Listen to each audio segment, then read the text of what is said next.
Everyone thinks they're cool. Think again. 50 Cent and Jay-Z have never, ever seen eye to eye. About dollars, who the f*** is 50 Cent? The big homie wanted to look like a gay painter. And now, with fresh allegations swirling around Jay-Z, 50 Cent didn't waste a second to clap back. What are your thoughts on the allegations against Jay-Z? That was interesting. Where's Jay at? He's mad quiet. Jay said, they said I the 13-year-old.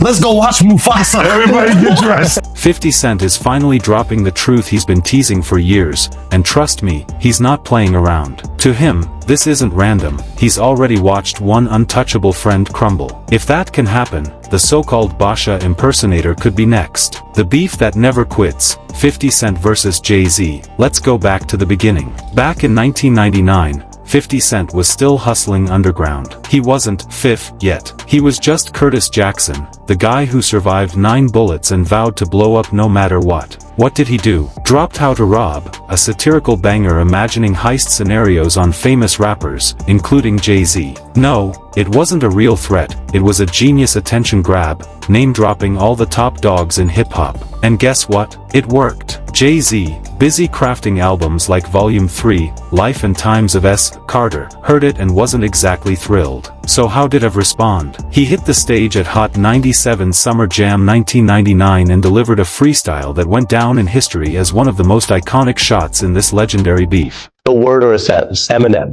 the best. Lloyd Banks. Cool. Tony Yayo. That's my boy.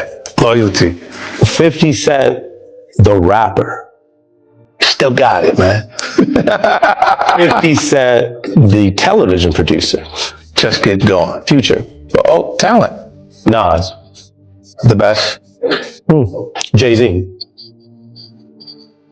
Good business. Now listen up, because this part's juicy. When 50 Cent was asked to sum up Jay-Z in a few words, he didn't gush like he did about Eminem or Nas, or praise loyalty like Tony Yao. Nope, just one cold, calculated line, good business. That's it. And if you know 50, every word is a chess move. But here's the kicker most people miss. Back in 2003, during a Rolling Stone interview, 50 Cent actually admitted he saw Jay-Z's clapback as a compliment. Yeah, he felt validated. Because if Have wouldn't have responded to someone he didn't consider hot, maybe 50's career wouldn't have exploded the way it did. And explode he did. By 2003, he'd signed to Shady/Aftermath, and Get Rich or Die Trying sold over 9 million copies in the US, with clubs and streets buzzing non-stop. Even Jay-Z knew the threat. Fast forward to 2013, and in a Breakfast Club interview, have admitted he warned his rock artists like Beanie Sigel and Memphis Bleak, watch out, this guy's coming. 4 months later, In Da Club dropped, and it was game over. You'd think the beef would blow up next, right? Wrong.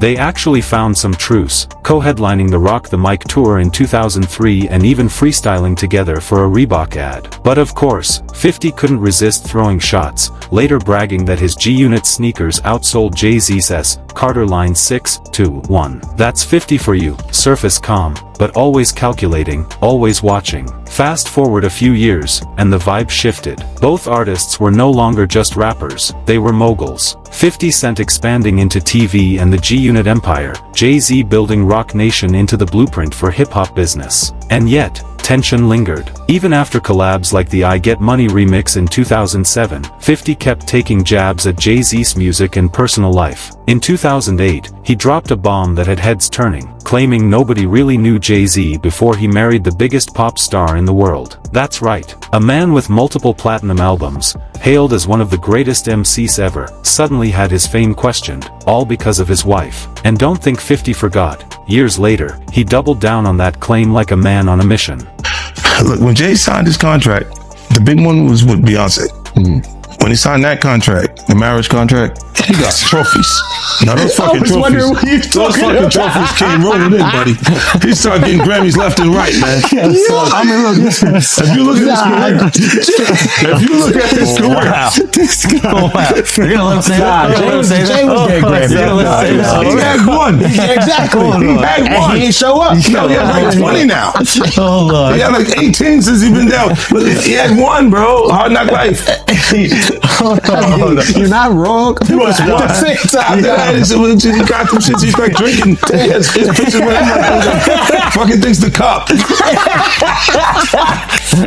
Wait a minute. So you're saying the success is derived from the marriage? I've absolutely been treated differently. The accolades. Because he's no longer viewed as what, like a street or gangster rapper. Now he's viewed as a businessman, entrepreneur, family man. And the biggest ones because of the position Beyonce's. Y'all catching this? 50 Cent is basically saying Jay-Z didn't become the polished, billionaire businessman we see today on his own. He had a little help from Beyonce. Grammys, accolades, industry respect, all thanks to that power couple connection, according to Fifth. Now, I know some Jay-Z stans are clutching their pearls, but chill, we're just getting warmed up. What 50 Cent is spilling now about Jay-Z and his ties to, let's just say, some questionable situations, that's where it gets really wild. Hit that subscribe button and smash the notification bell, because next, we're diving headfirst into the Super Bowl drama, the Basquiat comments, and why 50 thinks Jay-Z tried to sabotage his career on America's biggest stage. You do not want to blink.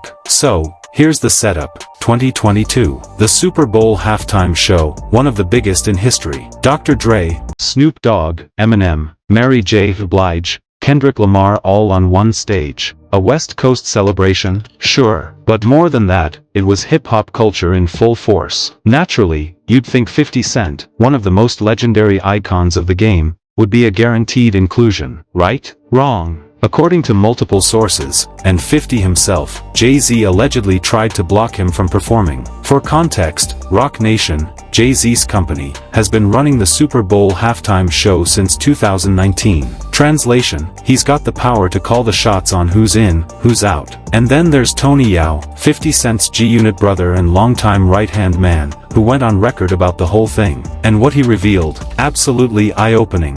So with Jay is like, when the last time you haven't seen Jay, so I think people are just gonna say that. You know what I'm saying? But for me, I mean, Jay, you know, you gotta remember, he didn't want 50 at the Super Bowl. That was crazy. Come on. Wait, Jay didn't want 50 at the Super You didn't Bowl? know that? Yeah, he didn't want. I remember Eminem pushed for it. That was some hater shit. Yeah. I remember Eminem was like, I'm not gonna do it unless 50 does it.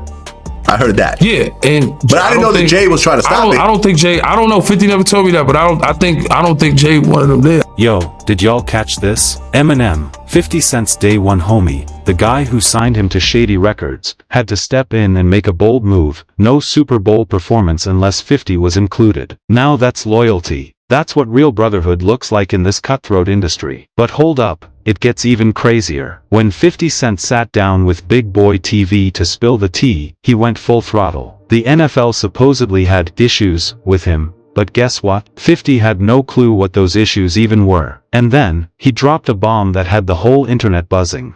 I wasn't in the ad because of Jay-Z and them was putting it together. Mm-hmm. So I think they still harbor some energy towards me. You think you were purposely left out of the ad? No. I don't think. I think that they were saying the NFL has some issues with me that I don't know what those issues are. Whoa, did y'all catch that? 50 Cent is basically saying Jay-Z, sarcastically dubbed the big homie, was gatekeeping the Super Bowl. Everyone was pointing fingers at the NFL, but 50 knew the truth. When he found out Eminem personally had to step in and say he wouldn't perform without 50, that's when Fifth flipped the switch. Then he went all the way in, bringing up Jean-Michel Basquiat, the famous neo-expressionist artist Jay-Z has long admired, and seemingly modeled himself after. 50 called Basquiat a gay painter, and suggested that Jay-Z was borrowing vibes. Cue the internet chaos. Tony Yao added context. This beef has been simmering forever because 50 was always competition. Remember when Jay-Z warned Beanie Sigel and Memphis Bleak?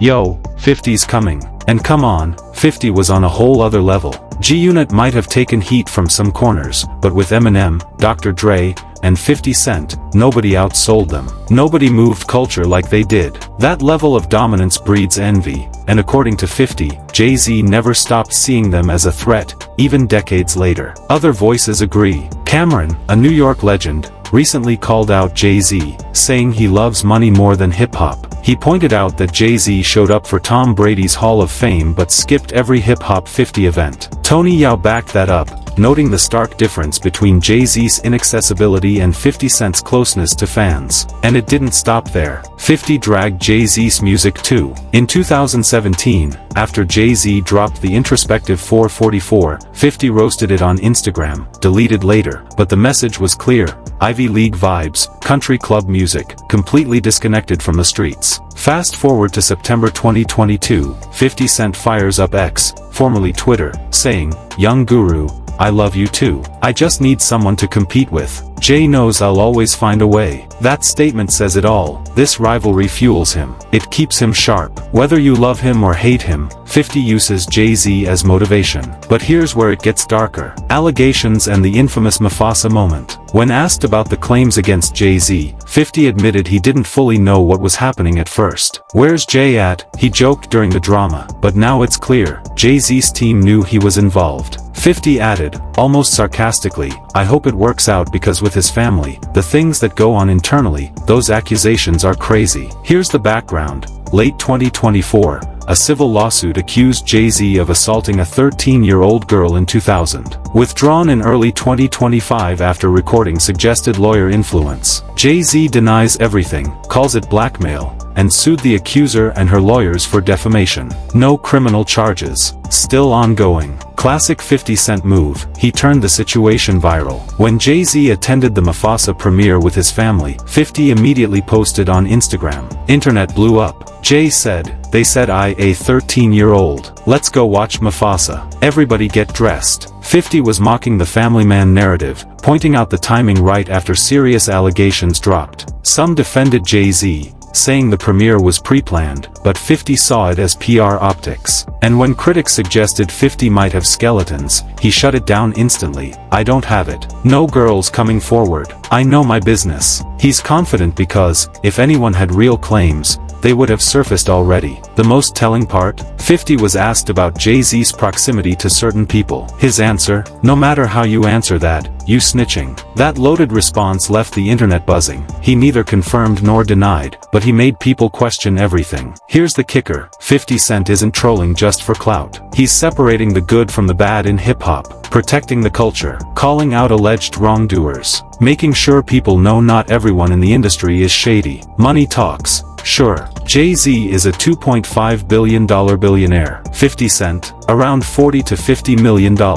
Some call 50's attacks jealousy, but he argues that no empire should shield someone from accountability. Bottom line, this beef isn't just about music anymore. It's about legacy, culture, and accountability. 50 Cent is fearless, asking the uncomfortable questions no one else will. Jay-Z denies and mostly stays silent, which, knowing 50, probably annoys him more than a clapback ever could. Legal battles continue, the saga rages on, and 50 keeps the story alive on social media and his documentary. So, y'all, that's the full breakdown. 50 Cent has made it clear why he feels this way about Jay-Z. What do you think? Is he speaking truth to power, or just obsessed with tearing down another successful black man? Drop your thoughts in the comments, and for more explosive stories like this, hit the cards on your screen.